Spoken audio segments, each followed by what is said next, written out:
Hi there everyone, it's Charissa at Small and Scrappy here with a layout for Peartree Cutfiles.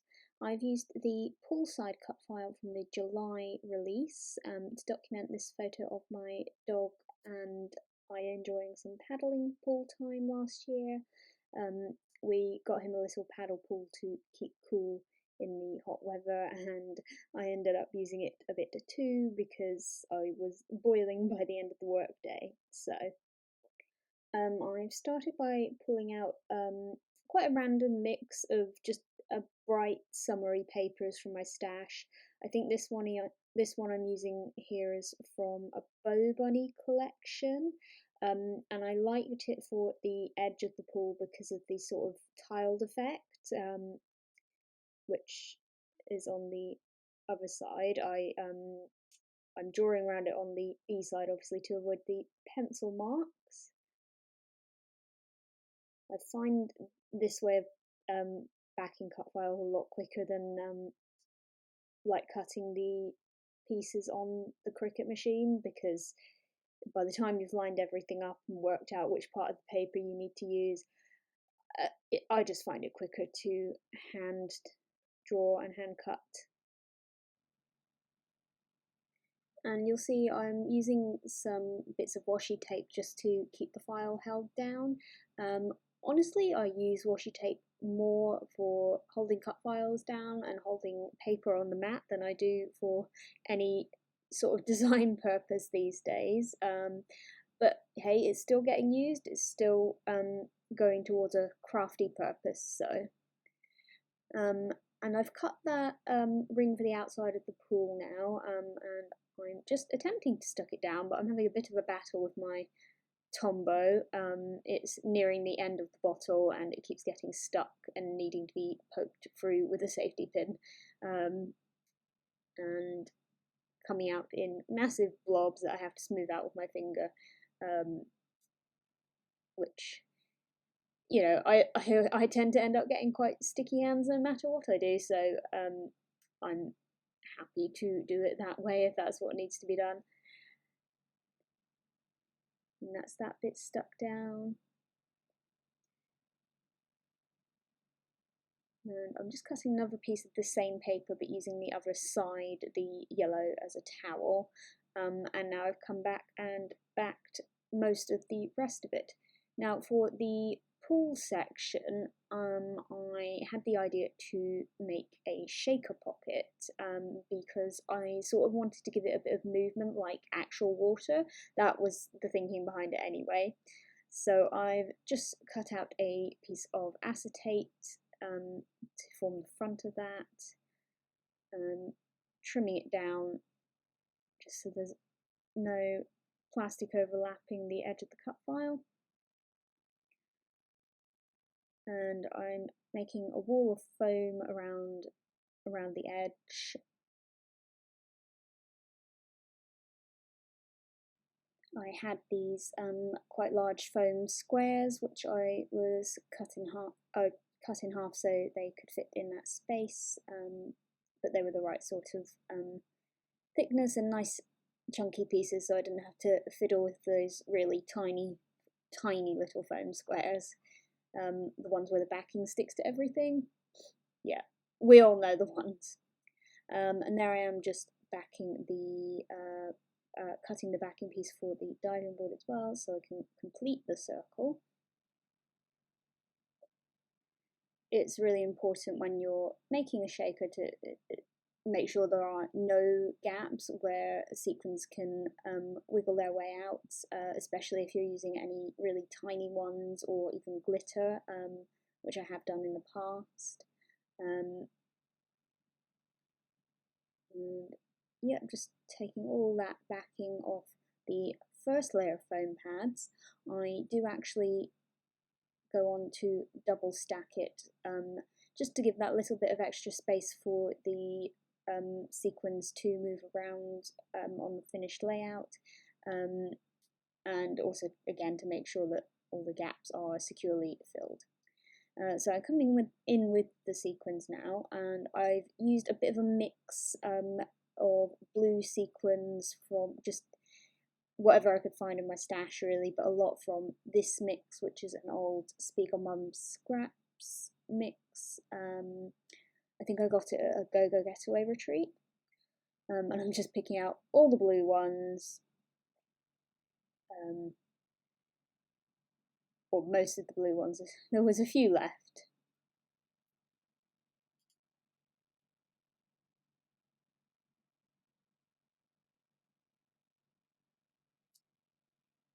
Sequins are obviously one of the more fiddly items we use as crafters, so I have got my trusty tweezers there to help me pick out the ones I wanted, but I end up having to use my fingers as well.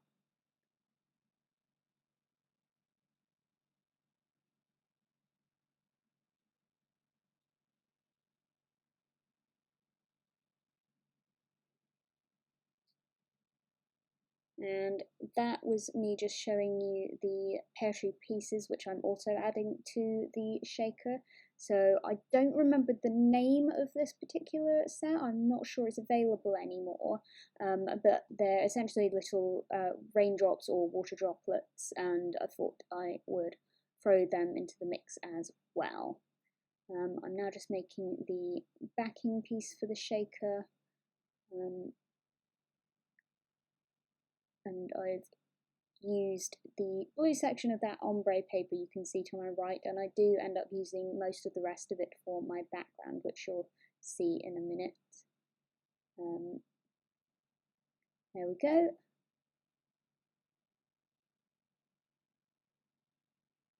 And you can't quite tell on camera, but some of the sequins do actually end up sticking to the foam pads inside the pool shaker section. So there's not quite as much movement as I'd like on that, but I'm still pretty pleased with the effect.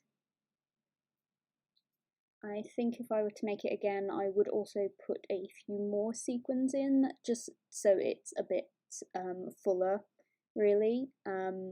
But as I say, I'm still pleased with how it turned out. So as I said, using the rest of that ombre paper for a background, I wanted to use this section of it and that way up because the pink and the pink, orangey, yellow section sort of looks like a summer sunset. That was my thinking anyway. Now I'm just bringing in some ephemera. This pack is from the Pebbles Sun and Fun collection, I think. It's been in my stash a little while and I've not used loads of it because I don't do a lot of summer specific scrapping, but it was obviously perfect for this page and just the right sort of colours that I was looking for. I have to apologise for the shadows falling across my desk. They do go in a minute because my husband kindly gets up and shuts the curtain for me. But unfortunately, I do work in the front room of the house, and in the afternoon, which is when I get a chance to scrap and film, the sun just streams right across my desk, so apologies about that. So while I've been babbling on, I've backed my photo with a scrap of that polka dot paper. I think it was a Simple Stories one. I could be wrong on that. But I just wanted to give it a darker border just to help it to pop a bit more against the lighter and brighter embellishments and background. And I've tied in the colour as well with some of the ephemera, so the best summer ever that I'm just sticking down there as well. And I'm bringing in a few more Peartree pieces. So I've got that little acrylic camera just to the right there, and also the cork paw prints, which I absolutely love. I have since finished my pack. I had 3 left after this layout and I've now used them, so I need to get some more. And just sticking down on my ephemera, happy with the placement now. I did distress the edge of that Summer Vibes sort of paddling ring, but I'm not sure you can really tell.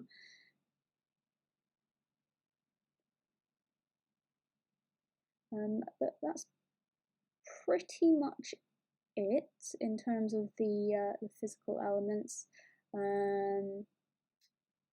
Just raising up the end of the Best Summer Ever on more foam and on that banner piece as well, just so they stand out a bit and don't lie too flat against the background. I do go on to stitch through the top of that Life is Good banner on my sewing machine, which you don't see on camera, but it's in the final photos. And adding a couple more of the paw prints to form that visual triangle. And I thought it needed something more, so I'm just adding some white paint splatters. I've used some white gouache. I'm not quite sure how you say it, but that white paint. Just watered it down a bit and adding some splatters with my paintbrush for a bit of interest in the background. And here are my final photos. You can see I've also added a few more of the water drop Peartree pieces in a couple of my clusters. I just wanted to give it that little effect of sort of a splash. So yeah, I'm quite pleased with how that turned out. So thank you for watching. I hope you enjoyed seeing this process video, and I'll be back soon with another one. Thanks guys, bye!